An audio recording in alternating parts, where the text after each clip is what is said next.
This is African Americans in Law Enforcement by Matt Bland.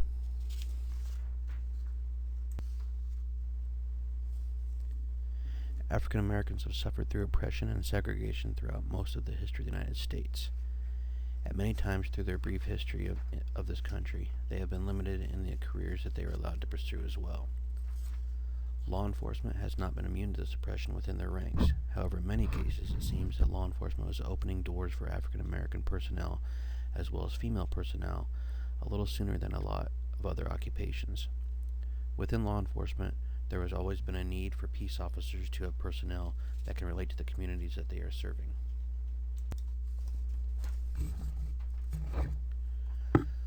Law enforcement itself began in the United States in the early 19th century.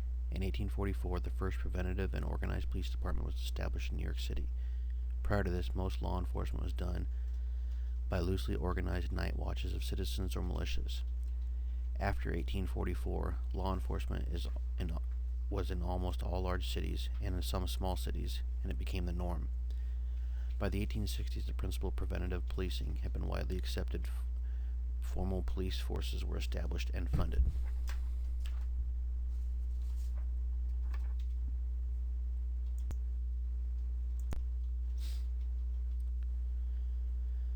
Recorded history of some major cities shows that from the 1860s through the early 1900s, African American police officers began to make their way into the roles of peacekeeper. These cities include Selma, Alabama in 1867, Jacksonville, Florida in 1868, Houston and Galveston, Texas in 1870. New Orleans, Louisiana had 177 officers, with 3 of those on the police board by 1871. Jackson, Mississippi in 1871, Chicago, Illinois in 1872, Columbia and Charleston, South Carolina in 1873, Philadelphia, Pennsylvania in 1874, and Boston, Massachusetts in 1878.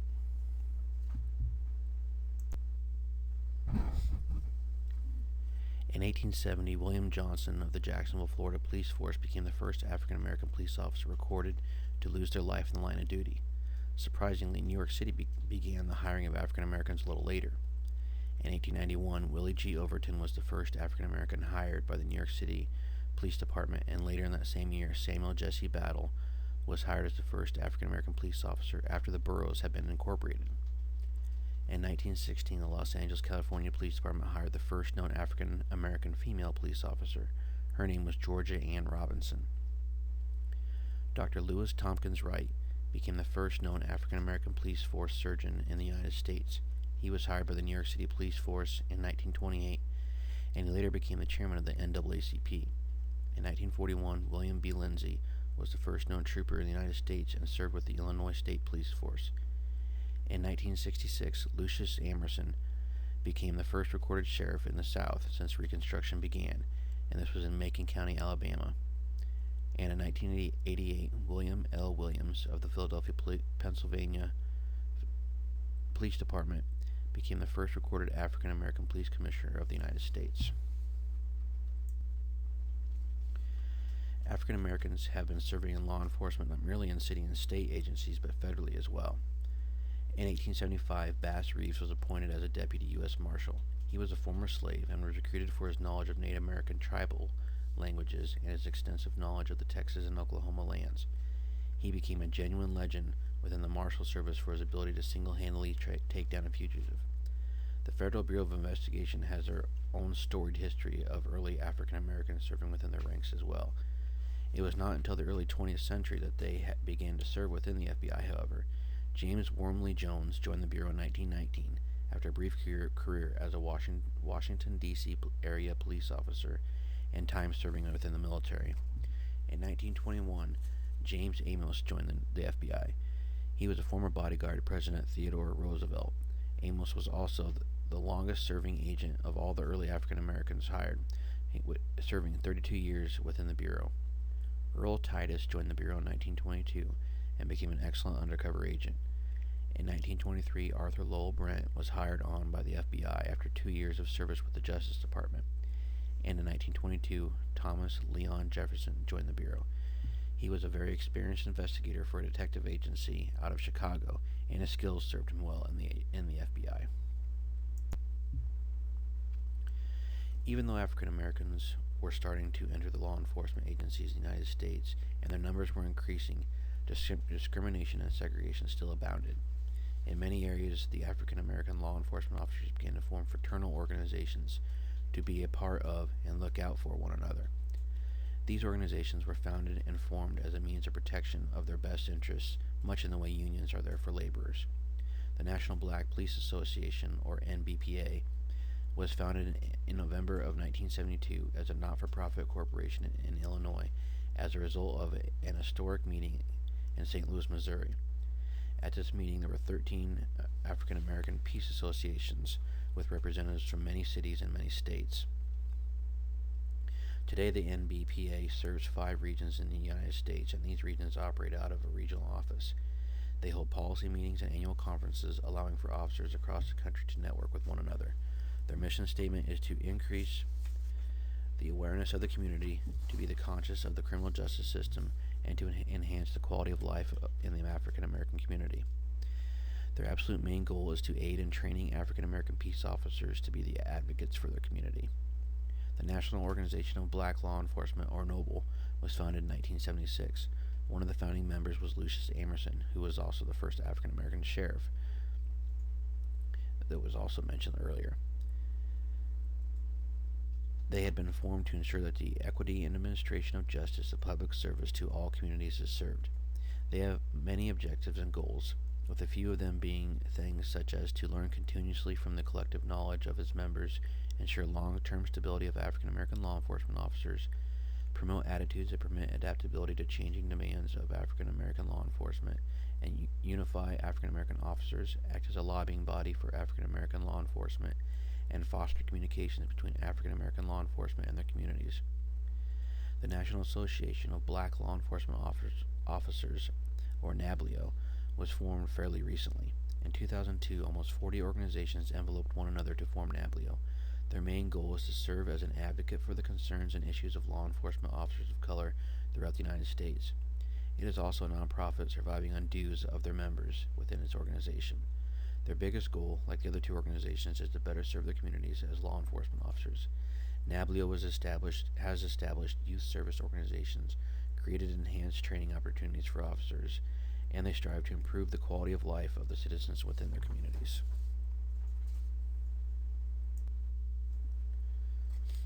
Throughout the establishment of African Americans into the infrastructure of law enforcement and throughout the creation of organizations to advocate African American law enforcement, the goal has always been to better the relationship of law enforcement to communities by fostering members of the said communities to service. The real questions to look at are whether or not this has been truly accomplished. There is really no way to argue that in the distant past, law enforcement was extremely harsh on communities of African Americans. A level of fear and frustration existed, and the biggest goal of most African Americans in law enforcement is to rid their fellow citizens of having to live in that fear. There are no doubt that this has gotten better, but there is still a long ways to go. One can see this merely from looking at some community-based uprisings both during the Civil Rights Movement 20 plus years ago and very glaringly in today's headlines. There have been many studies done, yet there is no clear-cut answer to whether or not white police officers treat suspects differently or worse than African American police officers. In fact, if anything, some studies have shown that many African Americans in law enforcement may indeed treat their fellow African Americans, whom are suspects in crimes, worse than their white colleagues may. During the civil rights struggles of the 1960s, there was no such citizen uprising against the police force as the Watts riots in Los Angeles in 1965.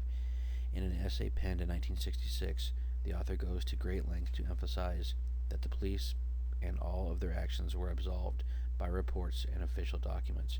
Yet his opinion is that that of most of the residents of the Watts district tell another story.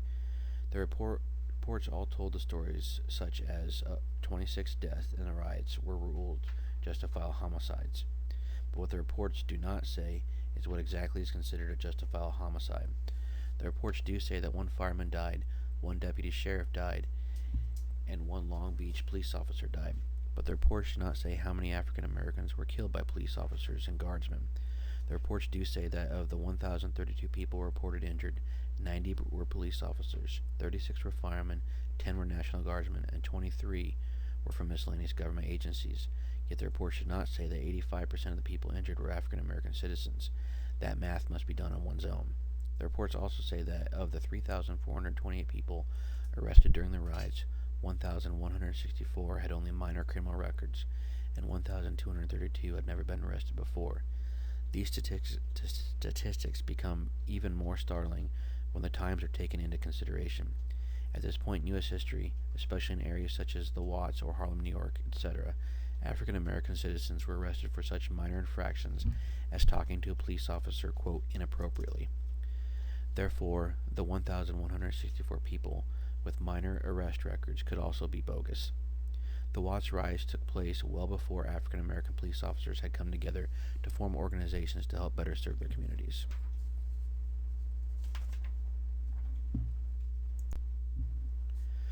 Once the organizations were formed for their intended purposes, it is still sometimes hard to decipher if the ultimate goals are truly being met.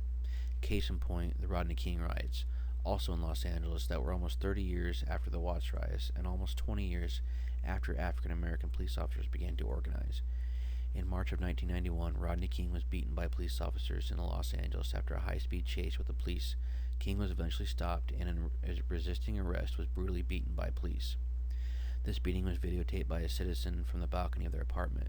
When the video got out, it caused massive controversy as well as anger in the African American communities of Los Angeles. Once again, riots in Los Angeles occurred upon racial tensions and police brutality, and once again, only ending with military assistance. In the 3 decades since the Watts riots, it still seemed that minority communities were still being abused by and suffering mistrusting of their local police forces. All this in spite of the hard work that African American law enforcement officers and the fraternal organizations that they had formed were performing. In fact, after the Rodney King riots, diversity on the police force in Los Angeles was addressed by a group appointed by the mayor. Fast forward now to the present day in the city of Ferguson, Missouri, a suburb of metropolitan St. Louis. It has now been over 50 years since the Watts riots in Los Angeles, over 40 years since African American law enforcement and fraternal organizations had begun to be formed, and over 20 years since the Rodney King riots in Los Angeles. Ideally, in the history of this half-century picture of the United States, things would have changed. Citizens and communities would have been reached by these fraternal law enforcement organizations, and trust would have been created. This does not, however, seem to be the case at all. Michael Brown was shot to death after robbing a convenience store and getting into a confrontation with Officer Darren Wilson of the Ferguson Police Department. A grand jury ruling proved the fact that Officer Wilson was not in the wrong and his actions were justified. Yet once again, riots have ensued.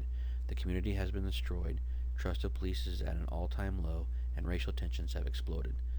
The interesting thing in these most recent riots, however, is the fact that it is not just African American community near Ferguson who have jumped to the conclusion that the police force is bad and overbearing. Young, white liberals are also taking up the cause and assuming the worst about the police now as well. In today's world, it is almost impossible for police agencies to win in the courts of public opinion. People today are no longer raised to automatically respect the police. People automatically assume the opposite. Someone was wronged and the police are responsible. The world has become a technological playground where everyone's actions are recorded and played around the world immediately to be put under a microscope. This includes the actions of police officers and numerous other types of law enforcement officers. With all this being said, there is still one glaring detail at the Ferguson situation that fanned more of the flames than anything else. In a town that is populated by 2/3 African American citizens, Ferguson has a police force that only contains 3 African American officers. 3. That is approximately 6% of the police force. But this is not an uncommon situation. With what is happening in Ferguson today, percentages of minority police officers versus white police officers in communities all over the United States is coming to light. The results in most communities are as troubling as they are in Ferguson, leading many to believe there are so many other communities that are a tinderbox just waiting to unite the way that Ferguson has. African Americans began to penetrate the racial barriers in the mid-1800s to become law enforcement officers. They have made tremendous progress in gaining respect of their fellow officers, and in most cases, the communities that they serve. They have even created national organizations to foster positive attitudes towards law enforcement in general, and African American law enforcement in particular. Yet, after all these years, they still have so much progress to make. for after all these years, their fellow African Americans are still feeling the fire of mistrust for law enforcement that they have set out to quench.